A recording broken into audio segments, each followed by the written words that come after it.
we're going to be completely different to how we were for the first 5 minutes. Is it completely formal? Yeah, man. Formal for no reason? Nah, that's good. No, we're not going to be formal today, man. But yo, we had an interesting ride here, innit? Interesting ride.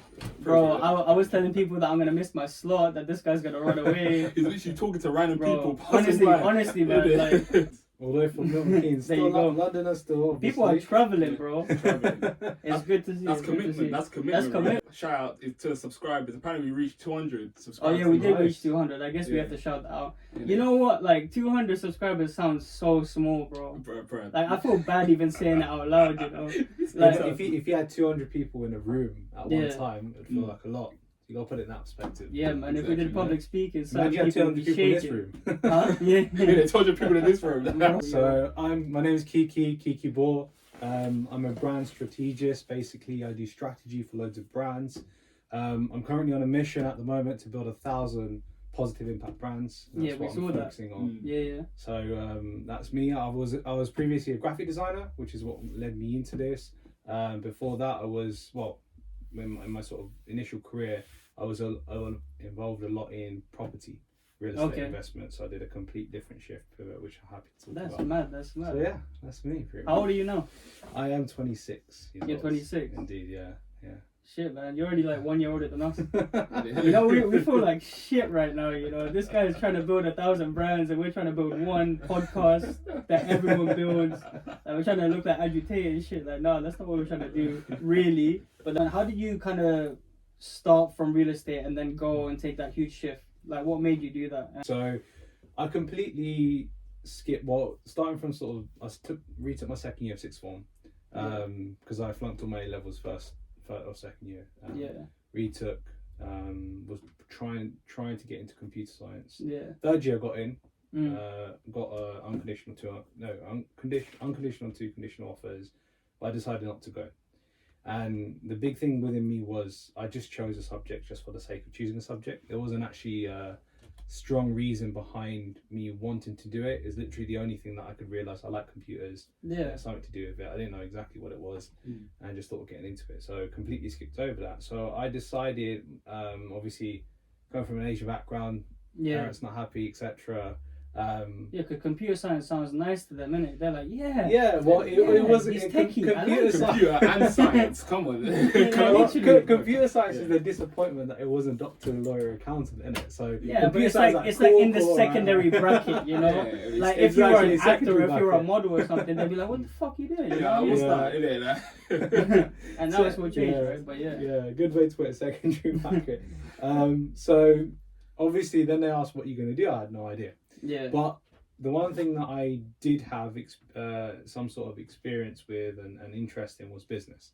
So business was a massive thing for me, getting involved in it, being interested in it. So I started getting around people trying to get involved in sort of networks and communities, and I got introduced to read a book called Rich Dad Poor Dad. I don't know if you've read it. Okay. Robert Kiyosaki. Classic sort of, if you want to get into that business mindset, you know, explains the difference between employee, self-employed business and self-employed, something, I don't know, I forgot the other quadrant. Basically it was heavily focused on real estate, property investing. So I thought, let's give this a shot. And obviously as marketing and targeting goes, this company, because I purchased their book, started targeting me with their courses. So I went on an initial free course, which then upsold me to like a bigger, grander property investment course, which was very expensive. Take it like this, it was what university would have cost in 3 years and within 1.5 or 2 years, basically. It's a very expensive course now.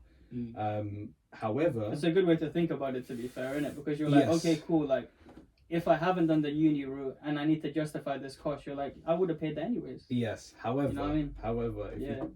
The difference is with uni, you can spread it out over like 1.5 years. I had to pay that, man. I had to pay this off in 5 years, so it was a bit of a and you have to pay off in 5 years. Yeah, because obviously I didn't have that cash with me, so I took out a loan, right? So I took out a personal loan. So obviously personal loan term over that sort of period is like 5 years, so you're paying quite a lot a month. But that was my commitment to be able to make this work. Essentially, that's what it was to me. However, I wouldn't necessarily recommend that sort of route because there's loads of sort of course programs out there which are very, very expensive. They I mean, I was 17, or no, I was 18, 19. Yeah. And take it like this company obviously brought on someone and made someone get a loan who's not even mortgageable, right? Yeah. And I didn't know that then, obviously. I didn't know anything about Yeah, you were just like, okay, I need to do this course because that's what's going to get me to the next stage, the next step. I need to climb. Right? Exactly. Yeah, there you go. So I did it, but the thing that I do not regret is, I don't regret anything, but the thing that mainly I don't regret is I got a very great network out of it, right? The people that I got around. I got around property investors, people that are very wealthy, right, and building portfolios. And there was one thing that I was consistently doing from this part I missed out from around year 7 onwards, is always designing. I picked up Photoshop ages ago. I was doing like album covers and stuff with my mates and stuff. I was always doing this, and what I realized was at the point of the real estate training going on is that actually I could offer loads of these companies, logo services. They can literally, pay me at that time 20 quid, 50 quid, whatever it was, to make a bit of pocket money. The little hustle to make logos for their businesses. So that's what I did. So fortunately for me, I was in a network where the skill that I had wasn't, it wasn't that everybody had it, no one had it, and there was a huge demand, which is what a great principle of business is. You find the demand. Yeah, and you connected the dots with the book, right? Rich Dad Poor Dad, there you go. So full circle. So you bring that forward, started to offer that, and slowly, logos went from £20, 50 quid, all the way up to 100, 200, 300, 400, 500.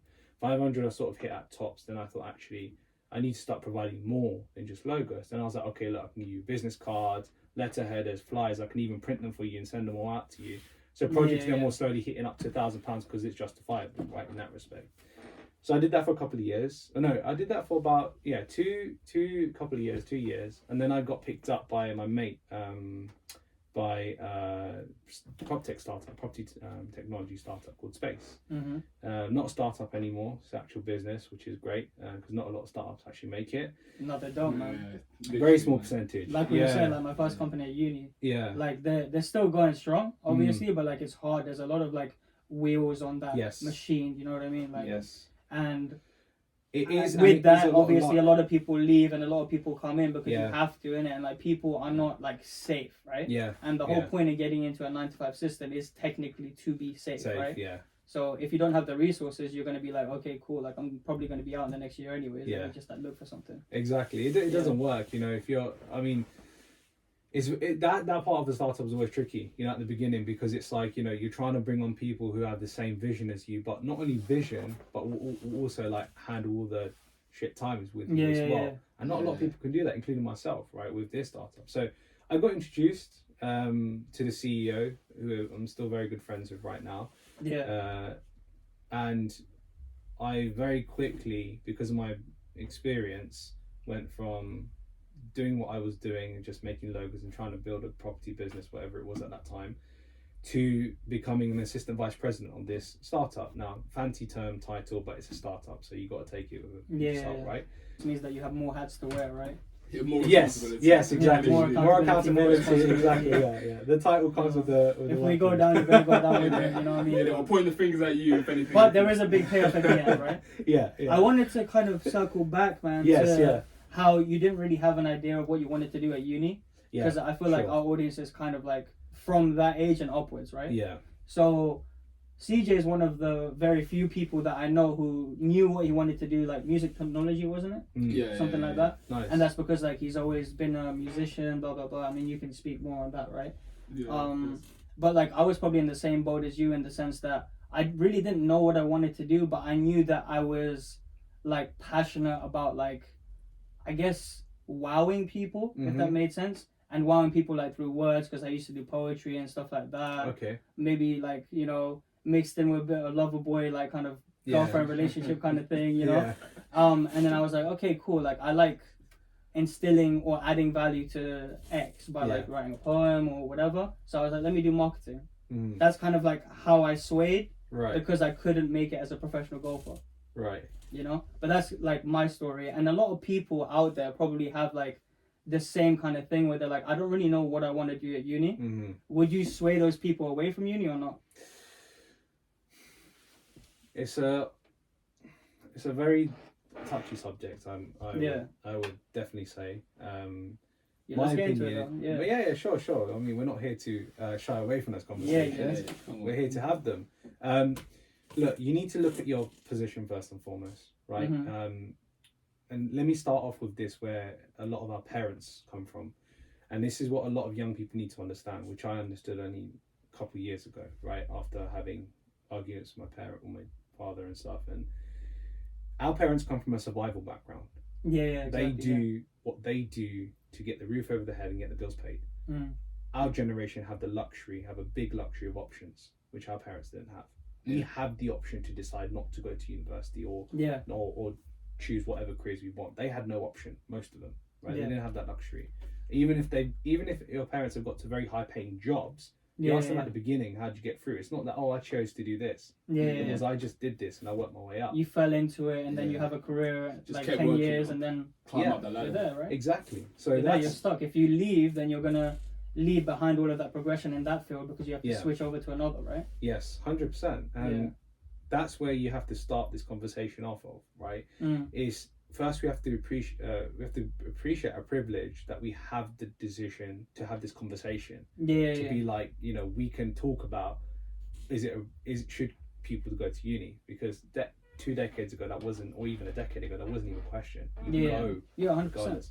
now where we're at now, after understanding that and appreciating that, because the reason why I say that is because and this is why I say it's a touchy subject, is because people can get very defensive about this, and they can get aggressively defensive about this to say no, I'm not gonna go and do what I don't like, etc. But you have to understand, if people are saying that to you, i.e. parents and elders, you have to understand the perspective they come from. And I'm only saying that because I learned from my mistakes, right? I could have handled things much better. So now, moving on to that question. In my personal opinion, if you're not clear on what, like, for example, doctors, lawyers, accountants, there is a very clear pathway on what you need to do. Even law, you don't necessarily need to do a degree, but you can go into BPP law school, which is like courses and stuff, like another which you can pathway get towards it. Exactly. So it's not necessarily need to go to university. There are ways for apprenticeships and all that kind of stuff, which are somehow more practical. Right? And that's kind of what I say to my friends sometimes. I'm like, I could have done an apprenticeship and been in the same position I'm in now. Because I took a gap year, whatever.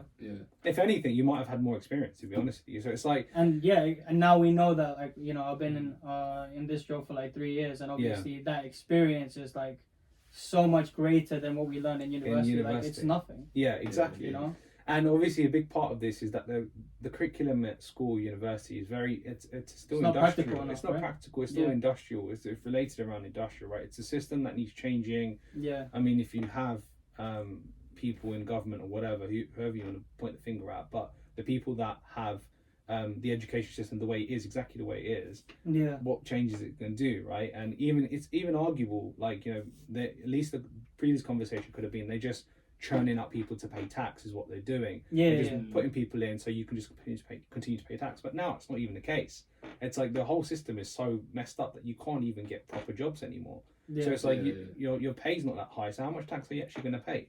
People's salaries are uncapped. So coming back to the conversation. So in my personal opinion, right, if you are very unsure of if you want to go to university or not, firstly, and you don't even know what you want to do, take a couple of years out. Take 1 or 2 years. Go. You don't rush into a risk, don't right? rush into it. Yeah. Go and try and get some job. If so, for example, this is the first point of analysis. Would you enjoy, right? Like you said, you like wowing people. You like poetry, all this kind of stuff. Can you explore those avenues where there's either careers or experience or internships or voluntary work, whatever, in those kind of things? So for example, if you like music, right, is there any way you can get any internships from radio stations or work with producers and say, look, I just want to learn, or work at a studio part-time, whatever it is, just right? an example. You want to be able to gain some experience to be able to be like, okay, actually, I am interested in this, or actually, no, this is not what I thought it was, right? And a lot of people don't think of their initiative to be able to do this. Like, go out, think, if you want to go into law, you're not 100% sure yet, can you find out people on LinkedIn and stuff that you can tag along with? Do you know any friends that you can have a conversation with? They can say, hey, look, would it be okay if I tagged along with you, did some voluntary work, even if I'm filing a paperwork for a week, at least I can see what is going on, let's get a feel. Exactly. You get the atmosphere, right? Exactly, right? And that key word, what you said, actually, atmosphere, I'll bring that up in a second. You get that experience, and then you're a bit more clear. You're like, okay, this is what I want to do, and yes, okay, fine, I need to go to university for this. If it's doctor, you want to be medical side, you need to go and get those qualifications. Then cool, go and do that. If you're in a position where you've actually realised that actually this is not what I want to do, then you reassess. Yeah. And whatever you reassess for, if there is something you found that's interesting, then you go into that uni if you need to. If there is something that is not, you don't need to. For example, it's not necessary, right? Not necessary. Like for example, business. Yeah. There is, in my personal opinion, and obviously I'm not sure if anybody's done business studies or whatever in university. I got so much more experience in being around people who actually run businesses rather than people that teach business. Yeah, and you would do, right? 100%. In uni, right? you're only taught. Uni is basically you're just taught to remember stuff, isn't it? It's just it's a memory game. Something down, Yeah. remember. All of it's a memory game. And you're taught by people who don't have practical experience. You know what I mean? I've got shit memory. I'm not gonna lie. I think we're in the same So boat. the system's not made for us, right? Memory game. Yeah. What you know about memory game? So it's that is a classic image. You know, if you're judging the elephant compared to a monkey with its ability to climb a tree, then you're going to say the elephant is completely useless. Yeah. But the elephant has its own use case, right? It's very good at what it does. If you ask the monkey to trample someone, that monkey couldn't do it, but the elephant will do it in tenfolds. Yeah. So that's the issue that we got with the system. But the other thing that I wanted to bring back in terms of what you said at the atmosphere is a kind of thing that you have to create, right, in terms of a mindset. I've gone through different levels. I'm not trying to big myself up here or anything, but I've gone through very different levels of mindsets, and I'm at this place now where it's like, all right, listen, no finger pointing, don't blame anyone else, right? Don't blame a system. Doesn't matter, the government's messed up. The government's messed up in every single country, right? Yeah, but you have to play the cards as it's dealt, right? Exactly. So analyze your own situation. Yeah. You can only be as better as you was yesterday, or be even better, basically. You can only improve against yourself, right? And I think if a lot of people took this philosophy on, their atmosphere would change a lot. Everything they vibe out to people, everything they're around, you get around the right people. And people are the most important thing, right? Don't ever think that you can build a business by yourself, build anything by yourself. You guys are doing a podcast together. There's most really a reason behind that. You know, there's not, like, we learn everything. Nothing is ever original. We learn everything from other people. So it's the atmosphere which is very important. But that doesn't come until your mind doesn't shift to say, look, I need to take accountability. I need to make changes myself, right, in order to be able to achieve certain things. And then when you do that, magical things happen, man. I don't believe in luck, because I think your focused work always brings an element of luck, essentially. I literally said this in a short, you know. Yeah, you make your own luck, essentially, right? You can't just sit there. And your luck is inherited by your decisions, right? Yeah, exactly. Yeah, you know? yeah. It's a better decision gives you a bigger likelihood of having that luck. Yes. Yeah. On your side, you action and consequence, isn't it? It's and And there's a very simple formula that I was shared. If you ever want to achieve something, there's a triangle formula. They've got a massive poster. It first starts with belief. Mm. You need to believe that you can do something, right? And I don't mean this sort of American motivational speech kind of belief. I mean actual, okay, look, I feel like I've got the quality to be able to be a sound engineer, right?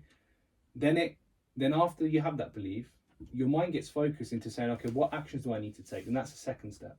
Action. So belief, action, and then you start to see the results after those actions. It might not be like if you want to be a sound engineer, you start working with some of the biggest artists or producers in the UK, but you might get to someone who's maybe growing a following. Yeah, exactly. Yeah. But then what happens is you go belief, you go action, you go result, and you go back to belief. And it builds and builds, and this triangle just gets bigger and bigger. And that's it. It's a simple formula. So it's not nothing complicated, right? But obviously us as humans complicated. So in summary, I think, come back to question, take your time. Don't rush into it, right? If you know it's right, it will be right for you. But don't make it as a decision that you just because all your mates are doing it. All your mates are going to university and stuff. If you want to focus on your career, if you want to be successful, take your time. Make the decision consciously and carefully. Speak to the right people, right? But at the same time, I'm not trying to steer anyone away from university because that's also not the way, right? Yeah, I think we have to be very careful of the kind of messages that we're sending to younger generation. So, basically. Yeah, man. I mean, I think so too. I agree with pretty much everything that you said. Yeah. On like the messages that we spread to young people, I feel like to a certain extent they should have the ability to like take what they need from these kind of conversations and discard the rest completely. 100%. You know? I agree with that because Yeah. that's the philosophy that I've always used. When And you know how you said, sorry to cut you off. go for You it. know how you Yeah. said like you have to play the cards as it was dealt, right? Yes. Like that's kind of what people don't do, Yeah. and when they don't do it, they complain about it, right? Yes. Yeah. So it's just like taking on board like all of this Andrew Tate shit and like Yeah. letting it fester in your brain, Mhm. and then like just repeating back the same shit, like, oh, he's this and he's that, and like complaining about it. Yeah. Just like switch it off. Like Yeah. if you're complaining that TikTok is making the younger generation stupider and Yeah. like it's feeding you all of this shit that's political, that's gonna make you, if you were left, it's gonna make you even more left, and if you're Yeah. right, it's gonna make you even more right. Yes. If you're seeing that you're becoming more extreme than you were, Mhm. and that's not the place that you wanted to be, or that's not like the goal that you set yourself, Mhm. then you have to remove yourself from it. Okay. Can I challenge that question? Challenge it. Right. Challenge it, I man. like to challenge that because I agree with that to a certain extent. And Yeah, this is yeah. where the extent stops. I think we're diving into very unknown territory. If you ask Yeah. even investors and big people that just used to buy stocks when they go low, even basic principle stuff, right? Yeah. We're diving into times that we are not sure what is coming ahead of us, right? Political tensions, economic tensions, things like tech companies becoming larger than governments, right? Which is what Yeah. obviously it's not to say that I'm not a person against tech, because obviously tech is everything within my business. I'm not going to be the kind of person to come on here. I don't like Can't where be mad AI at it is if you going. profit at it, right? Yeah. Profit off it. So, but we have to be what we have to be careful of is understanding what is being built. So what you start Exactly, the conversation off as is a good way to start and go. It's that if you feel as if that this is leading you or straying you from certain principles or certain things, and you get rid of it. However, this is the issue. Yeah. If a drug addict, right, keeps taking the drugs, can he just decide like that to come off it? No, there's a process to Right, it. Right? there's a There's like a process. framework that you have to follow. Yeah, Yeah. but he can't. He 7 doesn't. steps. I He think. doesn't decide himself though, right? It Yeah. comes from something that happens, right? Yeah, exactly. An action. Because there has to be a trigger point. There has to be a trigger point. And Because now, if there's no trigger he's, point, if then he's, you're just gonna carry out the same. Oh, I need an endorphin hit. Where's the next one? yes, Yeah. exactly. Yeah. So there's That's the process there you're is- gonna follow, rather than yeah, what you were talking about. yeah, 100%. Yeah. So he needs a trigger point, right? Or he It's or just she like in needs a trigger relationship point. as well. It's the same kind of thing that you can apply, right? Yeah, Like sometimes you need to cut it off and you don't. yeah. You keep going. You know? You keep going. Yeah, exactly, There's just that exactly. one thing. Some could say that that's like a drug. Yeah, no, 100%. I mean, all these bring the same emotions of Exactly, dopamine and stuff that we're as humans are. And you see how they're the craving. same, and you see how you said as humans we complicate stuff. Yeah. That's what we complicate. Yes. Yeah. 100%. You Yeah. know, Exactly. complicate those thought processes because we're like, oh, there's a bit of comfort here, Yeah. and I can hold on to it a little bit longer. Yeah. Conscious about, especially with like my younger cousins and stuff like that. Right. Is Yeah. what is being taught to them. Right. Yeah, By things like social media and things like that. yeah, And this is why I said it's unfound territory, because we don't know how to control this beast. yeah, exactly. It's a bad thing in one way to be able to suppress free speech in a country that has free speech, but then where do the boundaries lie when some things do turn into toxic stuff? Yeah. Right. So that's what's difficult. So that's why I'm saying it's not as simple as being able to just go, right, I'm going to change, because some people don't identify that. Right. So Yeah. now this is where the solution lies. As individuals, Yeah, we need to be more conscious of helping other people, basically. So that's where I wanted to end that on. We need to be able to, as elders, if we see younger people swaying a certain way, coming across with certain mind frames, or saying comments or whatever it is that they might have picked up from online, we can't stop TikTok, we can't stop Instagram, and that's where your point comes in. yeah. It's like you need to take that action yourself, but that child or that younger generation, They might need a whoever it is, trigger point. yeah, they don't know it, but it's out when we see it. It's our duty to then be able to share that. So yeah, that's where I'm going to finish off, basically. Coming back to your question. I believe. That's a nice point to finish off on. That like we kind of need to give them trigger points. Yes, We exactly, need to kind of yeah. like, We I educate, guess in the same way of right? like how we take in people who say things with conviction and have the track record to prove what they're saying. Yeah, Exactly. Exactly. And that's the trigger point that's like there. yeah, If, for example, CJ, I need to get the gym basically, right? Like way more. If CJ calls me fat, That's a trigger point that I I need. do that all the time. And I swear to God, we need to bring bullying back. No, I'm joking. But yeah, let's go back onto the point about belief. Yes. So Right. So do you feel like that belief was impacted by the circle that you got from this course directly? Yeah, 100%. Because you're saying like, you know, when Yeah. all of the uni students, they're going to uni together, right? Yeah. Like it's very hard for one of them to be like, you know what, I'm just gonna cut off my whole friendship circle and move on to do my own thing. That's a lot harder to do than if you didn't have the friendship circle in the first place and you're like making your own decisions, right? Yeah, definitely. And I think in respect to that as well, I think it was much easier for me to do because I didn't have a very big friendship circle growing up. Right? Okay, yeah. So I think coming from that perspective, I get what you're saying, that because I've seen people that had much larger friendship circles and that have had conversations with me and said that's what they struggled with. And I didn't have that struggle again because I kept myself to myself. I was a very introverted kid. So we'll get onto that after. So okay, let's specifically talk about the whole uni place, that sort of era and age for people in terms of belief, right? So obviously we're all exposed to the internet. We see what other people are achieving and what other people are doing. I mean, even young people, young rappers, young influencers, young footballers. Yeah, we see the highlight reel. We see the we see the highlight in a year. Exactly. Literally, we see that kind of stuff, right? So the initial exposure straight away comes from that sort of elements, right? So it's like the first triggers might be, you know, you see someone who you might have, you know, followed for a year or two, has made it, has done really, really big. Yeah. You might not consciously, but you subconsciously start to sort of think, okay, you know, is this achievable? Right? Yeah. Could I do something like this, right?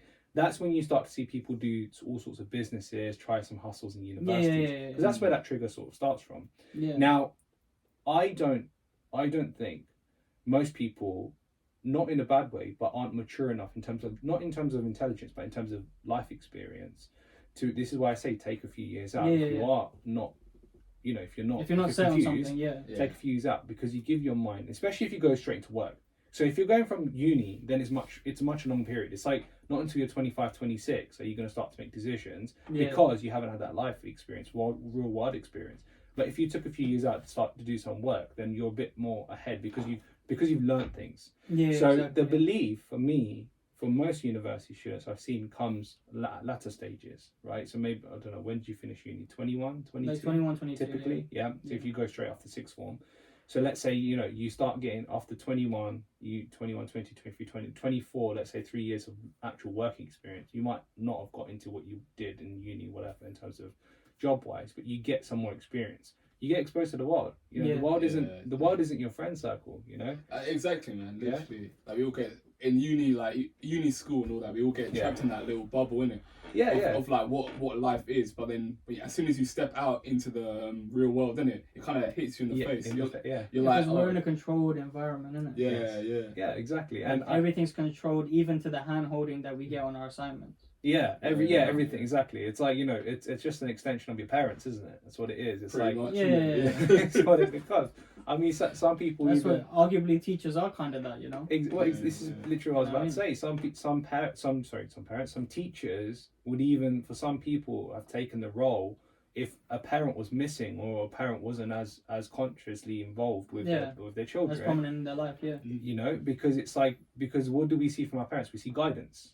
That's what we seek, right? So it's the same thing that they seek from obviously teachers. So yeah, like, you know, you come out of uni, you get slapped in the face with what the real world is, and the real world is that no one actually gives a shit. You walk in, right? You're like, wherever you're starting a business, whether you're starting whatever it is, most people, they'll big you up and stuff before if you tell them, but after that, then I don't want to be careful what I say here. It's not that they're not necessarily give a shit. People have things to do. People are busy. Man. And right? people also get excited when you tell them about a new business endeavor. Like, obviously they're going to be gassed for you for a bit. Exactly. And like, everyone kind of has that mindset where it's like, you know, it's the same thing as looking at the social media post where this guy has made like millions of pounds, right? It's like, he might go somewhere, so I'm gonna kind of tag along and see where it ends up. Do you know what I mean? Exactly. 100%. I see that parallel. 100%, definitely. So it is a very even thing. It's like, you know, your belief comes, if you've done some experience, your belief comes sort of quicker in terms of what you've experienced, what you can do. If you come out of uni, it comes a bit later down the line. So that's where that initial setup, and then of course, like he was asking, when you get around the right people, or the people that have the right influences. I'm not talking about following people on social media that are like Dan Bilzerian and all these big influencers and stuff, because there's a huge gap. You get that personal touch. It's not just personal touch. You think of it like this, right? If you're here, you want to get to here, right? Let's say it's a broken bridge. If you're just going to continue looking at what's on the other side of the bridge and not focusing on what your next step is and building that bridge one step at a time, then you're never going to get there. You're always going to try and jump and you're just going to keep falling. So it's like, okay, how can I get in touch with someone who might be 2 levels ahead of me or 1 level ahead of me, right? Who is that person? Okay, so if I'm trying to build a business, who's 2 years down the line in their business? I will learn from them. I know what to then do, because if you start talking to someone 15 years, 20 years down the line, they won't have time for you really. Not only won't have time for you, then if you're fortunate, they'll give you time. That's one thing. So 100%. I mean, it's good to ask all the time, but like sometimes you have to like kind of hedge your bets, innit?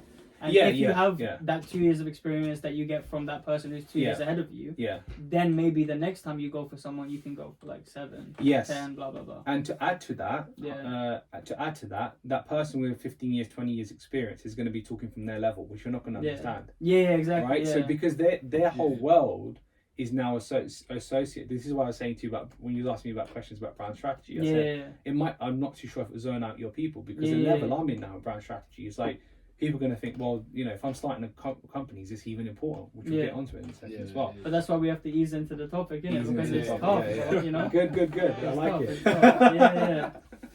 Alright, so that's where your belief kind of started. Yes, 100%. It's like around those people. And I guess, do you feel like if you didn't have those people, you'd be something different? You'd be something different right now? 100%. Because I was. And what would you be? Yeah. Well, if I had my own choice, I'd actually be a DJ. Right. Yeah. Let's get into that. Why a DJ, bro? Okay, so I mean, it looks like a DJ, isn't it? Yeah, he does right now with the little headphones, you know, the nightcap. So the chains. That was like the chains. Because we have some mutuals. We're trying to get DJ Kizzy on, man. So shout out to you. Try and come on, man. Like, this guy has been spamming her DMs trying to get her on. Well, you know, as you said, right? Like, we have 200 subscribers. We need to like get our way up there slowly. You know? I think maybe we're like out of depth. You know, sorry, DJ Kizzy. I'll like bow down to you. Yeah. Well, I'll tell you something. She's we got a book for my wedding next year. Oh yeah. Yeah. That's sick. That's sick. Yeah. It's good to keep it around, right? The community and that, bro. So it's like sorry, what was your question? I missed it. I forgot your question. Why did you want to be a DJ? Oh yeah, the DJ. So the headphones, man. Come on, that's the trigger. There you go. Yeah. I was obviously I was creative throughout from year 7 onwards. Yeah, because you're the graphic designer. Graphic design, I was doing that. Yeah. But I was doing music as well. That was one big thing I was into. So I'm Sikh Punjabi, so I was into a lot of Punjabi music, a lot of Bhangra music, and me and my mate basically started producing mixes, because again, this is where my business thinking came. It's like the one thing that's missing in the market, and it still is missing in the market. Is that no one produces 1 hour long, 2 hour long mixes.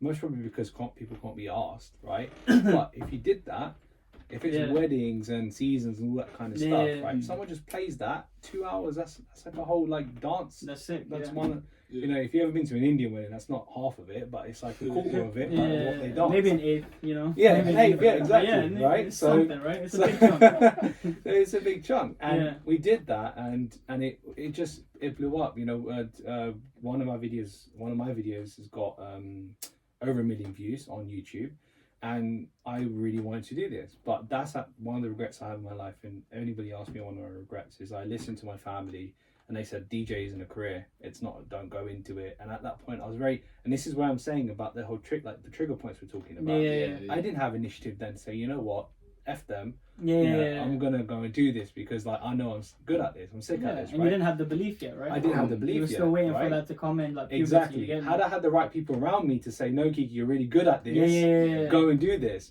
Well, my mates and my uncles like, yeah, it's really good. You got 1 million views, but this is not a career. You can't make money off of this. Imagine how much money you can make off of 1 million views, consistent videos or something, right? Just for music. So imagine how many people would get 1 million views and think that they could be something big. Yes. After that. Yeah. So and the thing is, you probably could. You know what I mean? 100%, definitely, and it's consistency as well after that. So that is where essentially my dream stopped of that. Yeah. And it wasn't even. I didn't even think twice about it after that. Yeah, you were just like, it's not a viable career. It's not a viable. I was told that. Exactly. So you got told that, and because they're the people around you, and you know you love them and stuff like that, you had to take that in. Yeah, exactly. You know, exactly. So yeah. So that is one of my biggest regrets. And so if I wasn't around the people that I was, and the bad and the good, I definitely wouldn't be here today. 100%. That's quite massive. And coming on to the good side of it, in terms of the property guys, the real estate guys, yes. Part of the one thing I forgot to mention is the biggest thing. Yeah. Part of the whole course, you get a mentor assigned to you who takes you through, tells you how to set up a property business and everything. But when he met me, he said, "Fuck, Kiki, you're way too young." Like, he goes, "You're really young." He goes, "I'm going to give you some different advice." He goes, "Let's do a mentorship. I'll show you all the property stuff. That's fine. If you want to do it down the line, do it." But he goes, "Properties are not like." Obviously, I'm not trying to say it's an old man game. Young people doing it, and they're doing it, and they're smashing it. And now they're doing it, right? It's very good. A couple of my friends are into it. Yeah. However, it's something you can get into later down in life. However, things like he said, you need to get into business. Right, yeah. Because you're young, you must have the energy for it, you have the drive and hunger for it. Oh, it sounds like a good mentor, man. Yeah, and until this date, so obviously the first couple of months was paid for, and after that is no longer talk to him. Till this date, he is like my second dad, right? And we still talk. I literally went to his house last month to have wood fire oven pizzas that he makes. Yeah, we're just chilling and chatting with some pizzas and stuff. And it's because of people like him. This is why I'm saying this is a people's game. It's a networking game. It's not about it's not about the quality that you have. Don't get me wrong. You might be very good at what you do. Yeah. I thought I was good at graphic design. There's 100 million other better graphic designers out there than me. Yeah, man. There's 100 million other maybe not 100 million brand strategists, because that's less expertise. Yeah, you chose a niche, right? You have to cut off all the other. Yeah, I get you. So yes, to answer your question, I wouldn't be here today if it wasn't for those people. Good, man. Networking is key, man. 100%. It's all people you know. Yeah, it. You know, you can get a highest paying job in the highest role if you're very good friends with the CEO. Exactly. You don't have to know. Literally, one of my friends, you know him as well. You actually know him. Back in the day. Yeah. Basically, because he wasn't in school, right? Yeah. He didn't really have like. When you looked at him, you didn't know where he was going. He didn't really have any ambition. It seemed like he didn't really have any ambition. Well, he looked lost. Yeah, because he didn't really have he had things he was into. So he was really, one thing he was really into randomly was cycling. Okay. He's really into cycling and that. So then obviously school ends and that, and I think it was 2020 like October time after lockdown and all that. I was with another friend, and then we call another friend. The guy pulls up with the friend that we called in like a slick BMW, like new plate BMW. We're like, this guy. Yeah, we're like, I just realized it. Yeah. I'm like, what? I'm like, what's happening? What happened to that? Yeah, and apparently now he's working for Google and that. Yeah. And literally, I'm like, how did you get the job and all that? He was saying when he was at doing cycling, his cycling club, the leader of the club, he just became really good friends with him. He connected with him and all that. And the leader ended up, I think he's either like a boss. Yeah. I think he's like a boss, one of the bosses in Google or that, and he literally offered him a job. There you go. Literally, just making friends, right? Being a decent person, first and foremost, having good principles, is what will get you into the books of people that have decent amount of position. Yeah. Because these people at the top, they're not stupid. They're not dumb. Don't think they're dumb. These people, they might not have all the skill sets because the other people are working for them. So don't get that confused. But they're not stupid. They're not necessarily on the bottom line. But exactly. They've had millions of people come up to them and be like, "Oh, can I have an opportunity? Or can I have this?" And there's been people that they have been interviewing for every single day and looking at them, but they'll still take someone that they spoke to 10 minutes ago. Literally. Right? Because there's synergy. They connect. But what you said there is a massive example. It's like a sick example. It's a great example. It's like people I used to think when I was in property, coming back to property actually, when I was trying to find business deals and stuff for property, I used to go to property meetups. And then my mentor said to me, he goes, "You're an idiot." He goes, "You're going to property meetups to find property deals." He goes, "Everybody there is going to be coming with deals or looking for deals. You're in a saturated market. You want to go to yacht clubs, go to golf clubs, go to cycling clubs and stuff. Start talking to people, tell people what you do, because who's going to be there doing property deals? 2 people out of 100. Whereas if you go to a property, so like if you're trying to find certain opportunities, you need to be in the right places.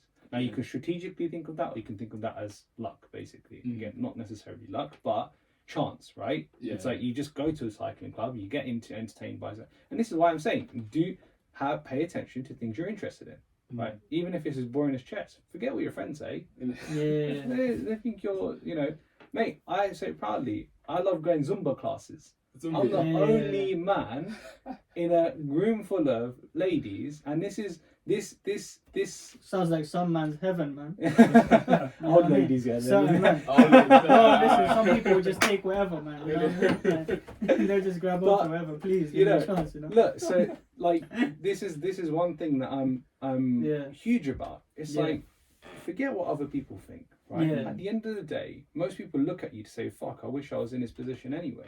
That's why most people hate it anyway, right? It's because they want to be where you're at. But I don't come with that energy, right? I might say that and I might swear here, but I don't come with that energy. My thing is that I'm focusing on what I'm doing. I'm going to help as many people as I can that deserve the help. That's a big thing. And what do you mean by deserve the help? What I mean by deserve the help, if you're going to come up to me, right, and just ask me for a job or ask me for an opportunity without exploring who I am, asking what anything, being giving you a reason. Giving me a reason, whatever it is. Has to be mutually beneficial, right? Not only mutually beneficial, there needs to be I think actually, to take back on that, what you just said there, for me it doesn't have to be mutually beneficial. I've done things for people that are more beneficial for them than they are for me. And the reason why I've done this is because I'm a massive believer of a word, I don't know if you've heard it, but there's karma? not only karma, there's a word called seva, S-E-V-A, right? Yeah, explain that. Sikh word. Oh no, it's not a Sikh word. It's Punjabi, Hindi, and other languages most probably. Yeah. Seva is selfless acts, right? Yeah, okay. Of selflessness. Just being able to give because you are in a privileged position to be able to give to people, right? And with no intention of receiving back. If a lot more people did this, we'd be in a much better position. Yeah, of course. You know when I like when that, man. Yeah, 100%. A lot of us will say, look, when I get to this position of wealth, I will then give to charity or then give to these sustainable causes or environmental causes. If you're not even doing like let's say you're saying I'm going to give 10% of my money if I want to become a millionaire, basically. If you're not even giving 10% of what you earn today, it's within your actions today is what sets those principles. You're not going to all of a sudden wake up one day with loads of money in your account and be like, you know what, I'm going to start giving now. Right? Yeah. It's that has to be grounded from you from the very sets, get go basically. Yeah. So you're not going to go to the gym if you don't train yourself to go 5 times a week or 4 times a week. 100%. You got to that 1 week where you're like, okay, cool. CJ called me fat. I need to go to the gym. You know what I mean? From that point, you can make a change, and that will just spiral, just like compound interest. Yes, right? Exactly. And so coming back to what I was saying, I'm a massive advocate of being able to do what you want to do, right? And not caring about what other people think, whatever it is, right? And there's a lot of conversation about, the world is losing, the men are becoming less masculine and all this kind of things are happening. And I know there's a lot of conversation and views and thoughts on this, but how about we just let people do what they want to do? How about we live in a world where we accept, if someone wants to define themselves as something, they want to say that this is what I do, this is who I am, this is my identity, this is what I like doing, I like going Zumba, I like doing this. You ain't got to have 2 cents on that opinion. Simple. Let people live. Yeah, you can live on, right? I think Aristotle said entertain a thought without accepting it. Yeah, exactly. There you go, right? So that's my biggest thing. It's like you want to do something, you go and do it, man. You find interest in that. So coming back to what you're saying about cycling, if you love chess, if you love cycling, if you like Zumba, if you like whatever you do, your benefit is you don't know who the hell you're meeting those people. Literally. But because you're going there, you're having the best time of your life. Those people see and they want to connect with you. They feel that energy. They'll be like, yo, I want to talk to this person. They go and talk to you. You realise you don't know that it's a boss of Google. But he's only connected with you because he likes you, because you're going to Zumba classes. You like something that he likes. You found that connection. Exactly. Yeah. So it's like, obviously, don't go and do things, in my personal experience, don't go and do things that you force yourself to do that you don't act natural in, because people pick up on that. Yeah. I pick up on it. I can, not to be judgmental, or to be judgmental, but purposely judgmental, I can pick up on someone's character within the first 10 seconds of talking to them if we're going to get on or not. And we literally say the same thing. That's why we have this podcast right now. Yeah, there you go. Because we think that we are good readers of people, but only time will tell. Yeah, well, the fact that if you felt confident with the people that you've brought on so far, that's a good it's a good tell sign that yes, you are. If you're not happy with if you only happy with 10% of the people, then that's something you got to work on. Then, isn't it? Like, you know that yourself, right? Exactly, man. I need to ask you a very important question now. All right, brace yourself. Why should I pay you so much money to draw me a logo and pick some colors? Love this question. So, you shouldn't. It's a simple answer. Because this is from his Instagram. It's not my question. I just want to put that out there. I want to show that I'm a principled person, so when it comes back, you know what I mean? Like, we need the retention over here, because then it will showcase that we're not good podcast guests if he doesn't come back. No, it sounds like a funny question, but it's a good question, and it's what a lot of people will ask actually. That so let's say that's what people think it is. If they don't dive in, they literally see your 3 pin graphics at the top. Yes, and they're like, this guy makes pretty things. Exactly. And that's what the perception is, isn't it? It's like, but it's definitely not obvious. So if we just look at this from a sort of bird's eye perspective, a logo or color schemes or whatever, that I'm referring to that specific question, is part of obviously what we call brand identity system, right? A logo is a very small part of a brand. It's one of the most important parts, 100%, but it's just one part of an identity system. Now, the easiest example I can give you guys is Nike or Adidas, right? Yeah. Now, you take away the logo from Nike or Adidas, it does a lot of damage. Yeah. However, it still is, in your opinion, in your mind, it still has that perception of whatever it has. So you might think something of Nike, but you might think something else. You might think you prefer Adidas, you might prefer Nike, whatever it is, right? Yeah, man. You might not like Kanye West and then not wear Adidas for the rest of your life. Yeah, well, there you go. Yeah, you might make that. You might make that connection. Yeah, right. Exactly, so it's because, and this is where we'll talk about this in terms of what is a brand. But to answer this question straight away is, you shouldn't pay anyone a lot of money for a logo and color palette if you're not even talking about the brand, because if Adidas had a bright pink and yellow brand mark and that's what they use, and pretty much wouldn't have scaled 50 years ago or however long it's been operating, and if they did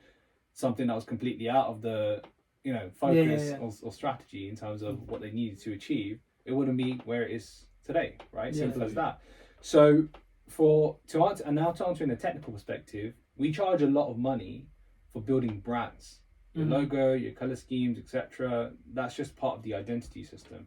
There's a strategy behind that. There's your audience demographics. There's so much more. But logo is just and this is what a lot of people confuse about, is they think a brand is just a visual.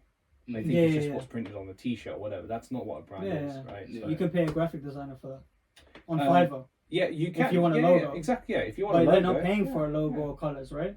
Exactly. They're paying for much more than that. Yes, it depends on what you want. If you're, and this is where it gets not touchy, but like I will say to someone, if someone comes to me and say, look, I just need a logo, I say that's fine, but we don't do that. But I've seen some of your logos. You do designs and stuff. I like your designs. Yeah. We do logos as part of the brand identity package, but we don't just go out and make logos, right? And they ask, well, why don't you do that? Because that is not what a logo. Whatever you think, a logo isn't going to help you to scale and buy and get customers to buy. And I was going to look at your logo. And say, a logo is just so that you can be recognized. It's your identity by the icon. Yeah, exactly. It's simple. So when you explain it to someone like that, and you take the time, you be patient with them, they understand and say, look, I know there's people out there, and I can recommend you use Fiverr or Upwork or something like that. That will most really make your logo. Unfortunately, we're not the right people for you. And that's good that you have that system where you're like, okay, I know these people, these guys can help you out. Yeah, exactly. And that's it, because then, but what it also does is it sets a very clear expectation to say, look, if you're serious about your business and your brand, right? I'm not saying, we'll talk about this in a second, but I'm not trying to say to startups, go out and spend thousands and get 20,000, 30,000, 40,000 loans to be able to do whole brands. Yeah, of course. Because that's not what you should do. That's not the first step, right? That's not the first step. You need to have your products and services sorted out first. Yes, exactly. You're on the right ball mark. So simple as that. So if you're serious about your business, so if you're coming to me as a 500,000, $500,000 to 20 million pound company, and you're saying to me, look, we just want a logo.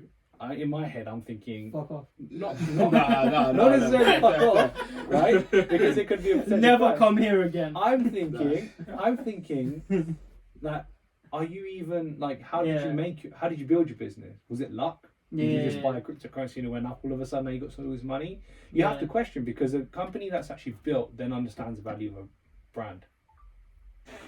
So that is what the biggest thing is that you need to understand that the identity is the biggest thing. It's not just a logo and a color palette or anything like that, which is, but like you said, that's what the end result that people see a lot of the time. Yeah, they see exactly. you've created all these logos and stuff. So the reason why is because that's the icon that's recognizable. Yeah, exactly. And that's what you can differentiate Project A from Project B for you.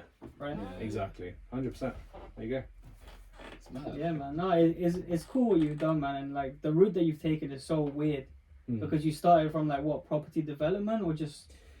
So it wasn't well. I was around property developers. So there's a couple different property models. There's property investment, when you're actually buying property and investing. There's a strategy. Investing is development. We actually buy it, building, right? There is things like sourcing, which is like you find a deal, you package it up, you sell it on.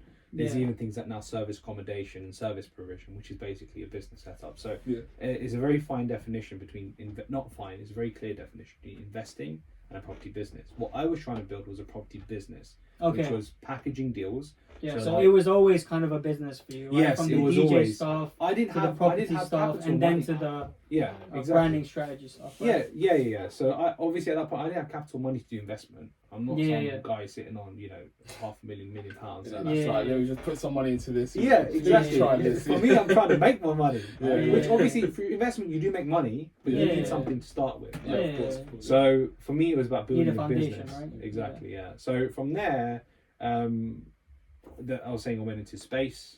Yeah. Did that for 2 years. And that was like kind of the bridging thing between the property thing and brand strategy, right? Yeah. Would you say? No, sort of. Okay, what the gap that's missing here is, so I was in space for about 2 years, or just over 2 years. At the end of space, we actually got called up to a startup accelerator. It's an incubator program called Techstars. Yeah. So I don't know if you guys know a company called TradingView. It's I use it all the charts time. and stuff. Yeah, right. So if you're in that sort of space, you know. So that company went through that accelerator as well. So they got their focus and pivoted and raised a lot of money. Yeah, every time I lose money on gold, I use that place. I'm invested in gold, but long term. So it's probably a better idea. So that is an example of a company. So it's a very very difficult process to get in. About 5,000 companies apply, only about 10 get in. Yeah. Our company was one of them. And I was there for about 4 months in Toronto. So I was there, lived in Toronto, and you can imagine trying to run business in the UK, but also trying to do training in North American time. You're essentially working nearly 16, 17 hours a day. Yeah. So it's difficult, right? Yeah, because you have to catch people in meetings, isn't it? Yeah. No, I recently went to New York and it was difficult to talk to people. It is hard, yeah. It's definitely hard. And then what you have to sort of put into perspective is, from that sort of experience, is okay, do I actually want to do this once this starts becoming a job? Yeah. Because it's a startup at the moment, and at the back of that, I realised where the company was heading. Right. Yeah. I made that sort of decision to say, look, I spoke to the CEO. I said, you're a good friend of mine. I said, I know I don't have it in me to be able to help you to take your company to the next level. I need to go and do my own thing. Because I'll be honest with you, and I didn't even mention what the company was. So it started off as an app for students. Yeah. So they download the app, they put the university in, type wherever their campus is, and all the properties come up. It's Airbnb for students, basically, for longer periods. Yeah. What Unite? Like that. So Unite is a provider. They do have their own app. We actually were in a meeting with them. Cool. We've seen Godfather. Yeah. We've seen when he's got the guns under the table. Yeah. It was a meeting like that, right? Fair enough. Very good. Everyone's on. Yeah. I was, again, there's a lot I can talk about, but I was exposed to huge VPs, massive company like executives. I mean, Colliers International, which is the third biggest real estate companies in the world, is the company that run the accelerator, that owned it. So they essentially invested in our company. So Collier's the third biggest real estate company in the world. And you decided, okay, this is like my time to bounce. Yes, because I saw what the vision was. So that company, you saw like the 5-year plan, and in your head it wasn't sitting well. It wasn't sitting well. I'm sleeping, I'm turning over. This is not for me. This is not. And you know when you wake up and you're like, you ain't got that passion. You haven't got that passion to go in and be it's that Monday morning routine. Yeah, exactly. So that was a big thing for me, because not only because it's not what I want to do, because I know what it now takes for this company to go to that level, and I know if I stuck around here just because there might be a big paycheck within a year or something, and there would have been, because the company's now successful, right? They've and changed you're quote-unquote selling out, right? Yeah, exactly, right? So they've changed their business model now in that pivot. They pivoted in the accelerator. They're now a SaaS-based model, software as a service. Essentially what they do is they built a fantastic software, that app, but they now license it out, which is a much better model, rather than charging landlords 3% fees for every booking. So they license their software out now to universities, and you can imagine how much they charge in a year. So anyways, from there, when I decided to leave off the back of that, I just had, again, as I was saying, I was doing real estate logos and projects and stuff. So I just had that was paying my bills. A couple months down the line, I realised that actually I could make something out of this. Oh, and you just made the packages bigger and bigger and bigger. Yeah, I made the packages bigger, but then I thought actually I can start a business or something in this. So I started a design agency, niched in the real estate market, which not a lot of people were doing, right? And to be honest, there's only like 3 big players, and they're big players in the market. I mean, there's no one medium or small doing this. That was very successful, about 2 years, and then 2-3 years actually, and then only in January this year I completely shifted the focus. And obviously in this period we're going from graphic design to them doing things like website design development, to doing things like marketing, and taking on the whole. So this was kind of like your business extensions. That you used the 2 years of fuel, and then you added on something exactly else. Okay. Then I got that wasn't the gaps for the people, I think. Yeah, definitely. So now you follow this story, Then I got to a point where I realised that literally the whole of my last 5-6 years had been a lie in terms of having a passion for real estate. The passion that I had was for building a business. And I realised this. Real estate is a good passion to have, man. Yeah, it is a good passion to have. But real estate is a very backwards market. Right? You know fintech. Fintech is up and right. I mean, even fintech took ages. You know, the banks cheer about having an app where you can do your own banking. Mate, that technology was like 10 years ago. Right? Monzo got replicated like 5-6 times. Exactly, right? That's and so obviously you can just imagine how backwards a real estate market is, right? So for me, it started to become, because my services started to become more advanced, it become a hard sell now to be able to do things like brand strategy or anything like that for companies. They're not serious about that kind of stuff. They just get a plot of land, they market it on Zoopla, and they sell it. They don't have to build a brand, right? But the biggest thing for me, my life was changing a lot in terms of focusing more on environmental issues happening a lot with the kind of way we're sort of living our lifestyles. A lot of my lifestyle is becoming more sustainable, and things were trickling in from different conversations of different people, becoming more conscious in terms of how we're using things, consumerism. You know, we're in an age now where we just consume a lot of things, even the internet, right? We just consume, that's all we do. But do we actually realize how to utilize things properly? And that's the shift that needs to happen now, because we've just got loads of things now. Loads of things. The hoarders of the old. Right? Yeah, exactly. We just got so much. Clean out the garage, fam. Clean it up. Make it focused, right? Like become organized chaos, isn't it? We still need chaos, right? Because if you don't have chaos, then chaos you don't have like the next goal. Chaos brings the ideas. So, but be focused. Like, don't be working on 3-4 businesses. Focus on one thing. And you feel like that's what this generation is kind of doing?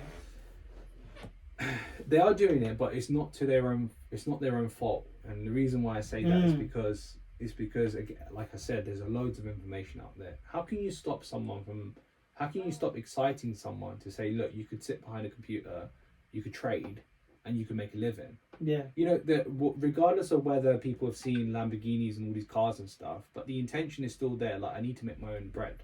I need to make my own living. So it's still a pure intention in a sense, right? So it's not that it's not coming from a vicious point of view. So what do people do when they're not being successful in something? Their mind's like, okay, let me try something else. Yeah, literally. But that is because we're in that generation, right? It's like quick. I need it quick we need quick things, and obviously tech has accelerated that. I didn't get 100k views or 1 million views on YouTube. What do I do now? Away. Yeah. You know? There you go. But that's where you have to value the old school principles of persistence, of hard work, of keep going. And I guess the shift that you sorry.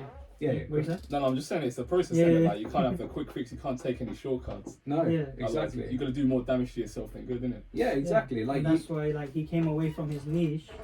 To build something that he can like sort of pick and choose. What causes you back and what companies you wanna be around, more sustainable, etc., etc. Aligning more to what you want to do because now you have the leverage and you have the track record, right? Yeah, 100%. I want to go back onto another point. And I think we both have opinions on it. But like you said that men are becoming less masculine. I didn't say that. I said there's a perception. Okay, the perception. So let's go into that. There's a perception. Okay, yeah, sure. I can summarize this very quickly. Yeah, go for it. Right?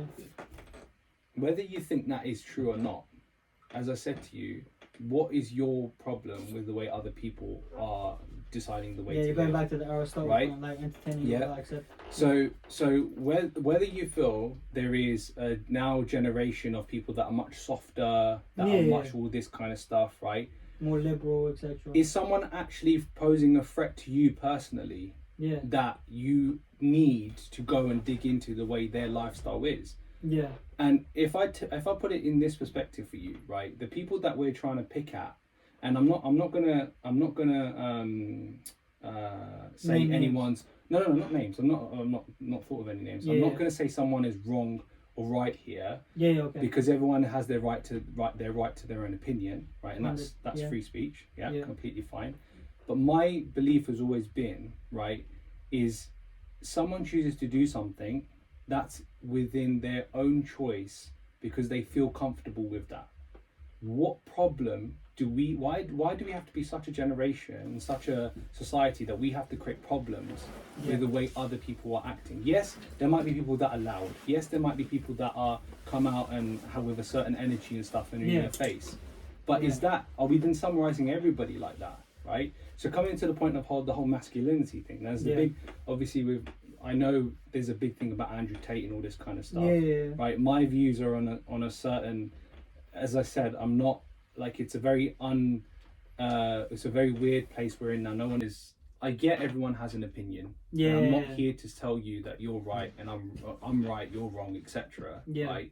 My belief is you have your opinion. If you feel like there is something actually bad happening, rather than talking shit about it and trying to make other people feel shit about things, go and do something then. Simple. Go and do something about it. As in, like, take action and the only action we can take is with ourselves. If you feel like you're becoming less masculine, whatever that means to you, like I gave you an example, right? And this is why I said this. I go Zumba, so does that make me less masculine? I feel like that's a little flex to make yourself, a little bit more free. But the point is though, because Zumba is literally most girls do it, so and I genuinely do it out of like I enjoy that. Right, you might be shaking your ass and stuff, whatever you do. But the point is, so now from somebody's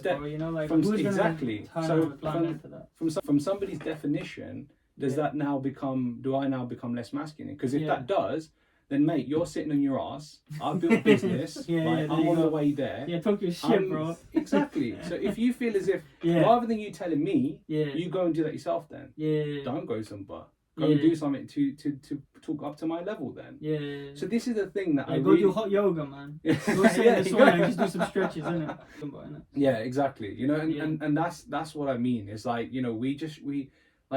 no one's got time. We shouldn't have time to have to dig out on people, man. Like, we should all be focusing. If you're finding time to dig out that information, then you're probably not that happy yourself, right? Simple. Like if you're going down YouTube rabbit holes, to do anything other than find information, then you're probably a little bit upset. That might be, an inkling towards why so many people are a little bit down recently, or they claim that they're down, etc., etc. Because they probably are, and it's probably because of what they're feeding themselves.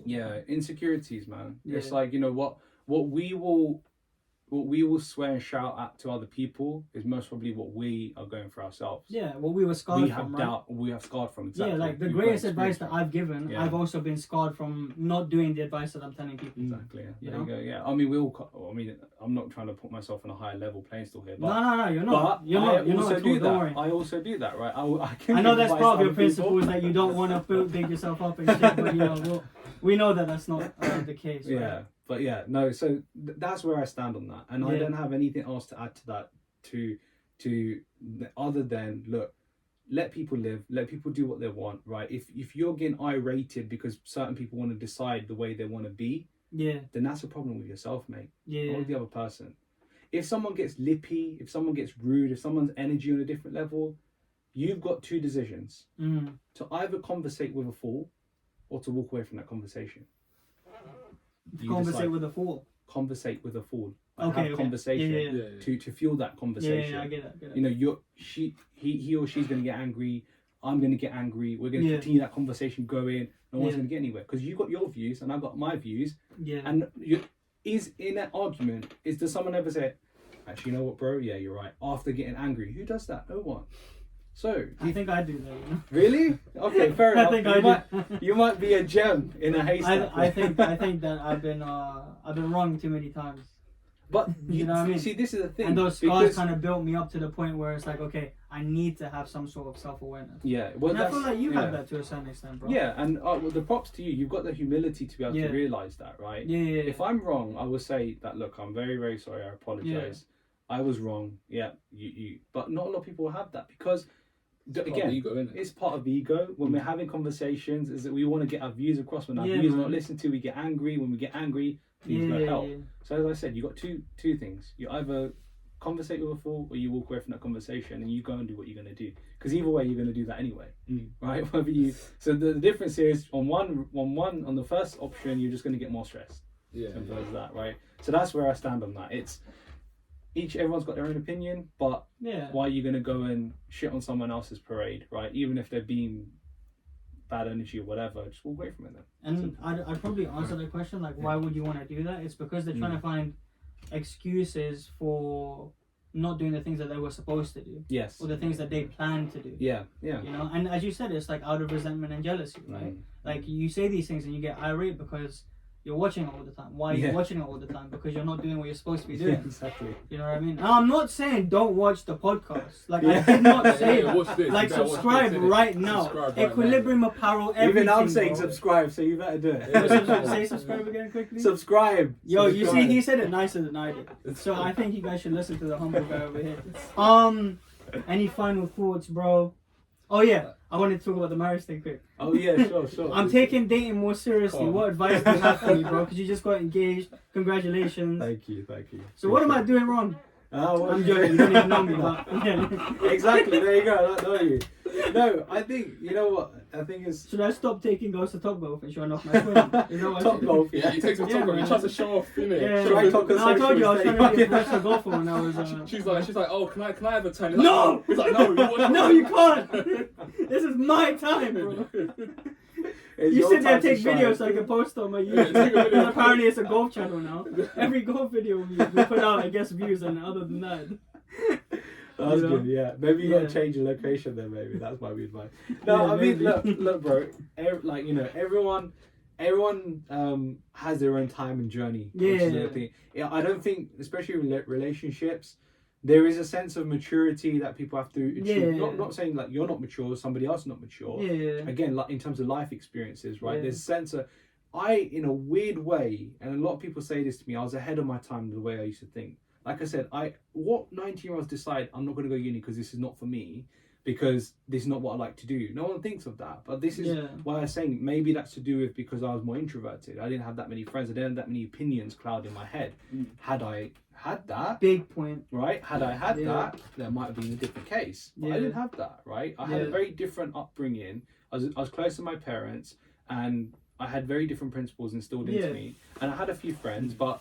I literally never went out, not because I was invited to places, but I just didn't want to go out. I'm happy at my home, right? And doing things. So coming back to relationships, it's the same sort of principle. It's like, you know, when you get to a level where you've had some sort of maturity and experience, and you'd be like, okay, look, whatever people go to uni, they have a good time, everyone's equally having a good time, they know what their intentions are, no one wants to be serious, that's cool. Yeah. That's your time there. That's, you enjoy however you want to enjoy, the other person does the same thing. When you get to a point where you're like, okay, you know what, I feel like I need to be serious, I feel like, I want to settle down, whatever, I want to find something that's a bit stable. Yeah. That mindset shift initially happens by just making that decision. Yeah. Then you start to think about, okay, what is important to me? What am I trying to achieve first? And this is why I'm saying it's the first thing. Yeah. I have been with my partner for over 7 years now. I met her when I was starting this real estate stuff. So everything that I've spoken about, she's been by my side. That's a nice story, bro. Yeah, she's been by my side. But there was always I said to her at the very beginning, I said, look, I'm not in a relationship to just be a fling. I'm not in this to just, be a couple months. I said, if we're going to work, right? Yeah. I've got things to do. You've got things to do. She was at uni at this time. Yeah. I said, if I'm going to get in the way of you, let's drop this. If you're going to get in the way of me, let's drop this. Simple as. Yeah, man. First priority is discard the rest. Yeah, first priority is our work. If our relationship is going to get in the way of us achieving what we want to go, then what's the point in being in a relationship, right? Yeah, because I'm not in this. Why should I drown? Not in this.